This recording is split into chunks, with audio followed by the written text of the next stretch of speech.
So the goals of the experiment are to detect what are called gravity waves created at the earliest moments of the universe. And it's almost impossible to understand how early it is. It's 10 to the minus 35 seconds after the Big Bang.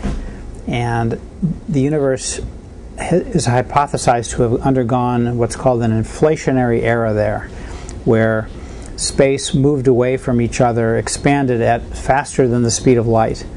And with that crazy hypothesis, it fits all kinds of features of the universe that we see around when we look. But it needs a real test. And that test is whether or not gravity waves were created. So a gravity wave is something that happens during the time when there are intense gravitational fields. And so a gravity wave that was created then will have a pattern where space got compressed in one dimension and then expanded in the other direction, and alternately compressed and expanded.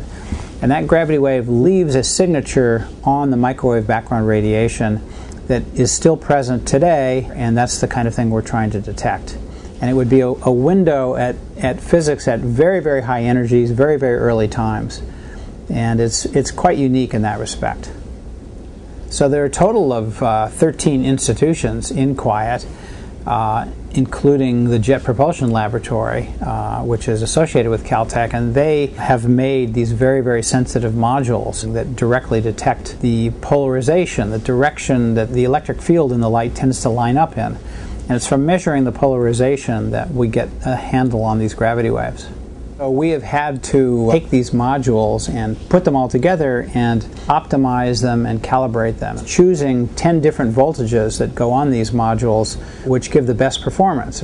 And we use that rotating wire grid in order to do that, and that creates a polarization which then the modules see, and then one can rotate the grid, determine how sensitive the modules were, change the voltages on the modules, rotate it again, and over a 6-hour period or so, one can take the entire array and improve it by an enormous factor. Our observing site is in Chile. It's in the high desert, the Atacama Desert. It's about 17,000 feet, and it's very dry, and that's important because this microwave radiation gets absorbed by water vapor, and so we want to have as clean a viewing as possible. So that's why we do our observing there. And it's very exciting. There's 10 experiments or so that are going after this target, and ours has different techniques than others.